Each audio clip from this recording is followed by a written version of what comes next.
this is Sonia. Thank you for all the wonderful responses to my last video.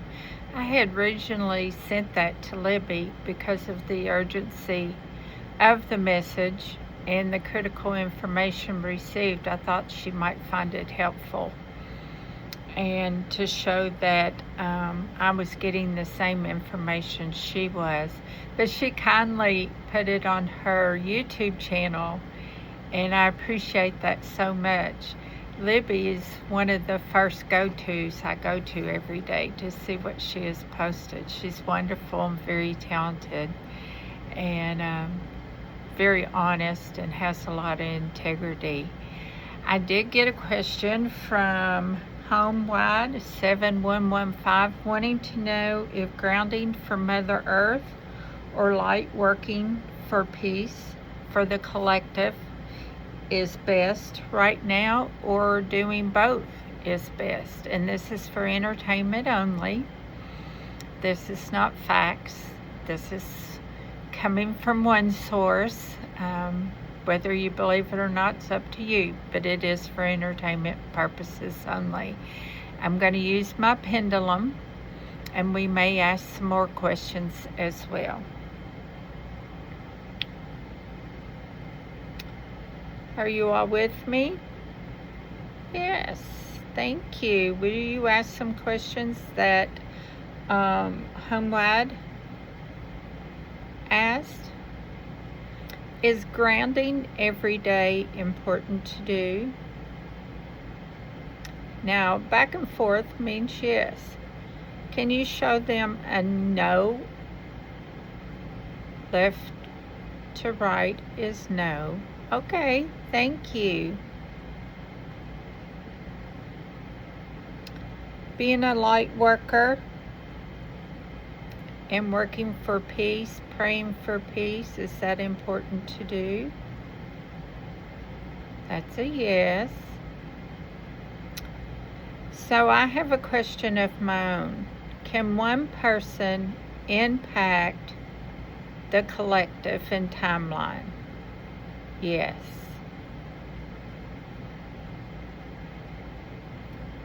Set, please. Haven't you told me several times to go outside and ground myself?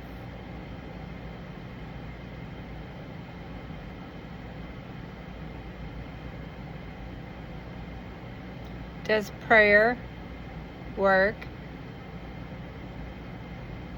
That's a yes. Does the prayer of one work? Thank you. So I help with the spirit guides to get you an answer, and I think it was a very important question. I pray every day for the collective. I always pray for those that are feeling unsafe, have food insecurity, feeling physical pain, emotional pain, that are just not in a good situation. I feel very fortunate, so I want to pray for those who have less. Another question was, how did I recognize I was a medium? If you could hear my spirit guides, they're probably laughing now. Let's ask them. Are you laughing now? Yes. How many years did it take for you to get me to acknowledge I had clairs? Was it over 20? Yes. Was it over 30? Was it over 60? No. I'm 72 years old. So finally they took a baseball bat and said, wake up, you have abilities. I made a list a long time ago. If I had just stopped and paid attention, I might have recognized I had abilities many years ago. And I'm looking, this is my book. I take notes every day of messages or dreams I have. And so, let me see if I can find it. One of the first things, and I've had readings by other mediums and psychics, and they've helped me. Whoops, sorry, my phone just fell. Helped me recognize many things that have happened that I should have recognized. My spirit guides were trying to get my attention, but as a little girl, I was highly curious and wanted to know more about this church business. And I didn't grow up in a religious family. In fact, I have no memory of being in church with my parents. I would walk to church in this little town that I grew up in. I would knock on doors of my neighbors and say, "Can I ride with you to church?" And I sought those teachings on my own. It's also there that they tell me that I had an inkling something was wrong. We had a wonderful, now this was many years ago. I'm 72 years ago, so I'm talking about as a child. I was attending church service and they were having a vote as to vote whether to keep or get rid of this wonderful Chinese minister of music. He had escaped communist China, come to the United States and found our church. The kids loved him. We had so many members in our children's choir. We adored him, and they voted to fire him. In the middle of the service, I poked the adult in front of me and said, "This is wrong. I'll never be back." And I didn't go back. I knew that was wrong. I had a strong feeling from my spirit guides and one source. This is not for you. I have always been a highly empathetic person. If you go back to my first videos, you'll find out about my childhood and trauma and how I was raised without unconditional love. I was ignored. I basically raised myself after a certain period of time. They weren't bad people. They just weren't cut out to be parents. It was the generation. I had a father that was absent, and that's what other fathers did. They worked, they played, they left things to the mothers in the household, and I had a mother that probably, if she had been born in my generation, she wouldn't have had children. And she probably shouldn't have had children. But jump forward, I have found forgiveness, and I recognize that trauma and all those negative feelings resulting from that childhood was part of me.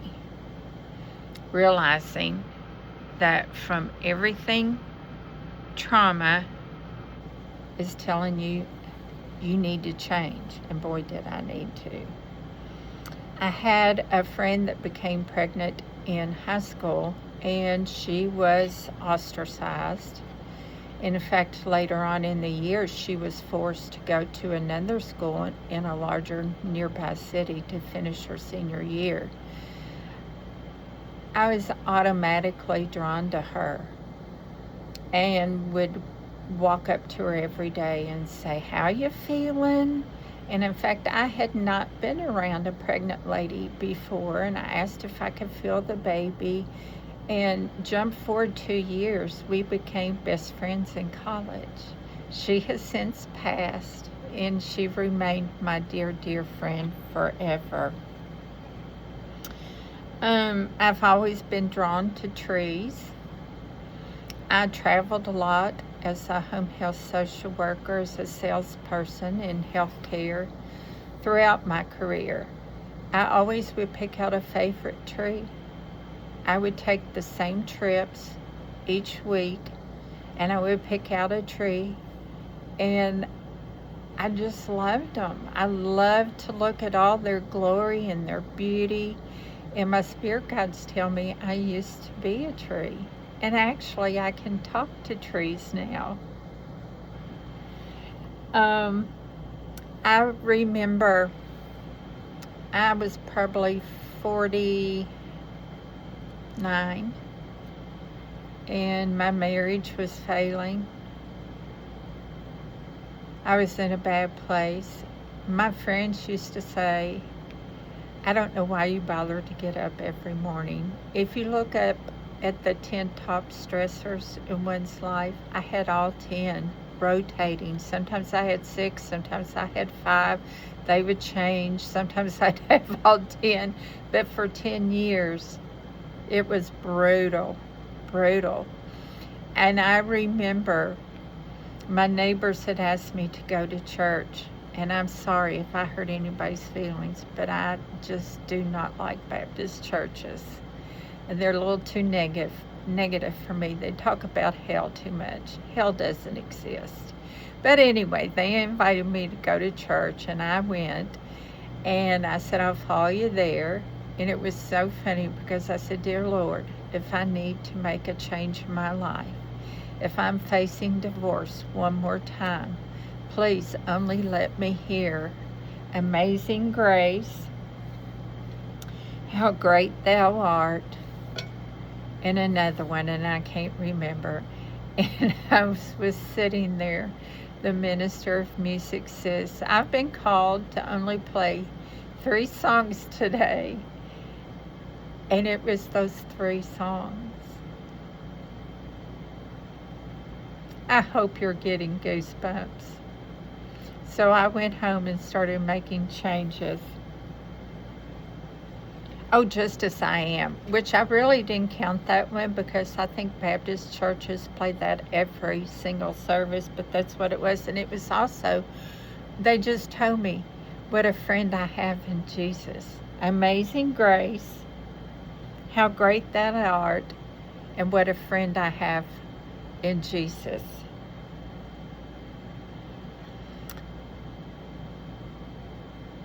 Throughout my life, and you're going to say, well, they're set on a timer. I'm going to disagree with you about whether this is true or not.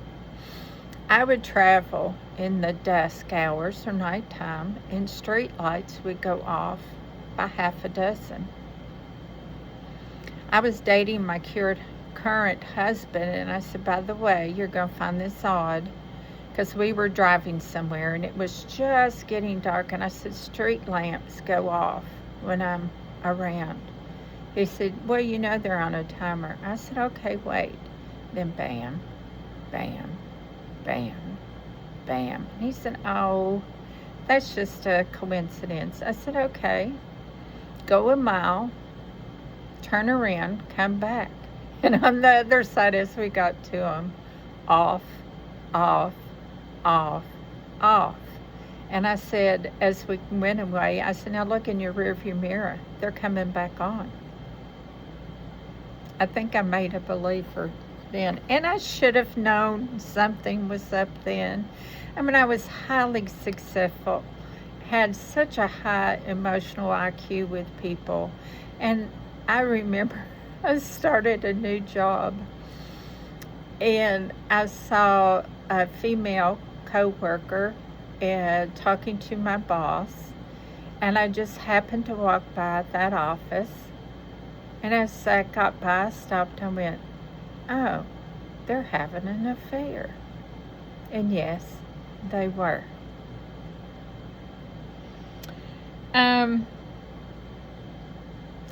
I have never taken art, wasn't interested in art. I have never been to a museum to look at art or an art gallery. I woke up one morning and said I have to learn how to paint. I have a professional painter in the family, and I would ask him, how do you learn how to paint? He would say, well, go buy some paint and a brush and paint. Well, that wasn't to my satisfaction, so I kept on thinking and waiting. I was diagnosed with macular degeneration shortly thereafter, and I thought, oh, I've got to jumpstart this. I went to a friend's funeral, and a fellow graduate in senior year sat next to me. He was a past art teacher, educator, and a professional artist. And we traded phone numbers so we could stay in touch. And there, about 3 months later, I called him and I said, can I paint? And he said, you didn't take art. I said, I know I didn't. He said, can you draw? And I said, no. I said, can I paint? He said, yes. And that beautiful soul, my dear, dear friend, spent 18 months daily giving me guidance and constructive criticism and teaching me how to paint. You know why I needed to paint? I can't meditate. I'm a very busy person. My brain is working 24 hours. I would only sleep 4 hours a night because I couldn't calm my brain. When I meditate, I ground myself. And that's when the messages started coming in. And you can see some of my artwork behind me. I've got paintings all over the house. I'll sell a few. They're leaning up against the walls. They're on my walls. So if you can't meditate, find something that you can become engrossed in. Even knitting or crocheting or taking walks or just sitting outside. And my guides tell me every day, I close my eyes and they give me a vision of me being outside sitting with trees, and that's my message to get my rear end outside. What else happened? Oh, some of the more important things is Rita, my pregnant friend from high school, my childhood best friend I had all my life, died within 6 weeks of each other. Yes, it was hard. Yes, I cried consistently, urgently, a lot. The lights began flickering. The taps on the shoulders. I don't know what I thought was happening, but I thought, okay. God sent them to me to let me know they're okay. But I didn't know I was anything special. You know, I moved back to this little hometown to take care of my parents. Those parents that caused trauma. And I decided I had to give them another chance. And I knew after they were gone, I didn't want any more trauma. I had to come to understand them better. And I did. I did. And my dad became my best friend. He taught me how to play golf. And my dad was taking care of my elderly mother. Now I may start crying. I apologize if I do. And my dad died first. My best friend. My daddy. He used to make, I told you how curious I am. Before anyone else, I was interested in aliens and ETs and ghost hunting and all these things. And I would watch any television show. And when I would go over to help them, I would turn on the TV and he would say, surely you don't believe all that stuff. And he would make fun of me in a nice, kidding way. And I would say, Dad, when you're gone, you can come back and apologize. So I'm here to tell you, he did several times. 360 days later, my mom died. Yes. Visitation dreams, love taps, caresses on the face, That's when I got my inkling. In 2018, our son committed suicide.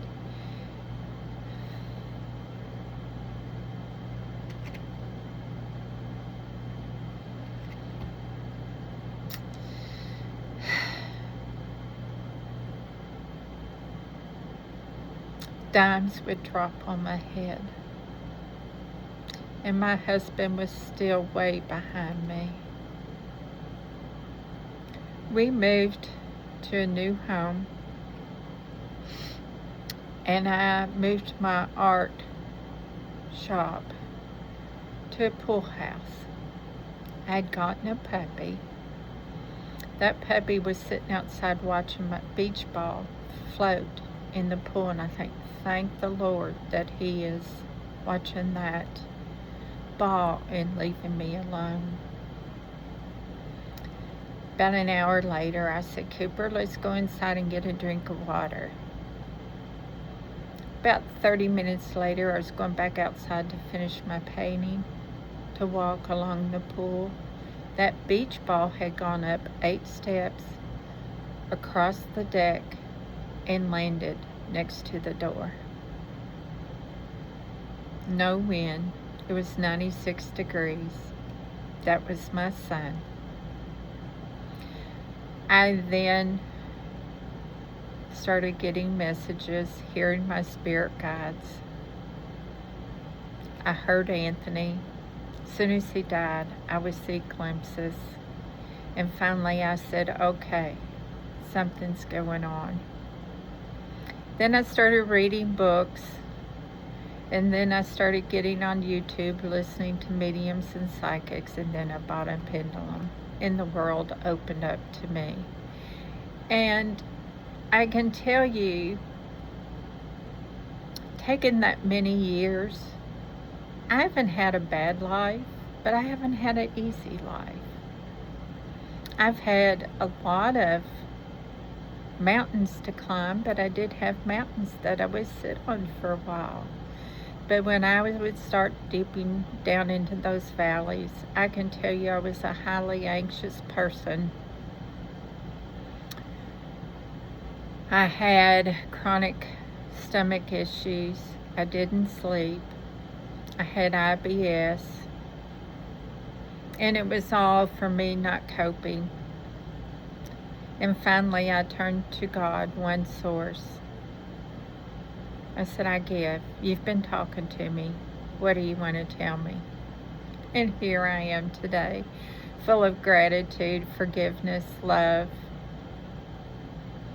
I don't hold any bad feelings against anyone that may have been implicated or part of those valleys in my previous years.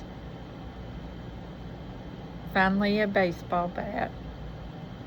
And my son, when I went to my first medium for a reading, hopefully to hear from him, he said, you have abilities. You need to make them stronger. So here I am, doing the work that I'm doing. Important work. I really don't do readings because I lack confidence, but I will. They're my granddaughters and other people have asked for information. She's pregnant. She wanted to know if it's a girl or boy, so we found out and I told her. But I do use my pendulum. I've become highly intuitive. I don't really need them to spell out words, see? And they tell me I'm going to get other clairs in the future, right? And they want me to make more videos. Because my goodness, talk about trauma. The trauma of politics in this day and time. So that's another reason why I pray. So if you have more questions, or you want to know more about me, just leave them in the comments and I will answer to the best of my ability. If you want a reading, I will try to do it for you. If I don't feel confident enough, I will refer you to people I know that will do an excellent job for you. I listen to The Way of Positive Change. I listen to Libby Meister. I listen to Revealing Tarot. There's many people I listen to, and I can make recommendations if you're searching. If there's anything else I can do for you, if I can just make you feel better, I have a talent for using humor in very negative situations, and they told me that is one of my healing arts, is the gift of gab. I guess I just thought I talked too much, but as a medical social worker, I did know that I helped a lot of people. But this is for entertainment purposes only. Please hit like and subscribe. If you want to know anything else, just leave your comments and questions below. And I love you all. Thank you.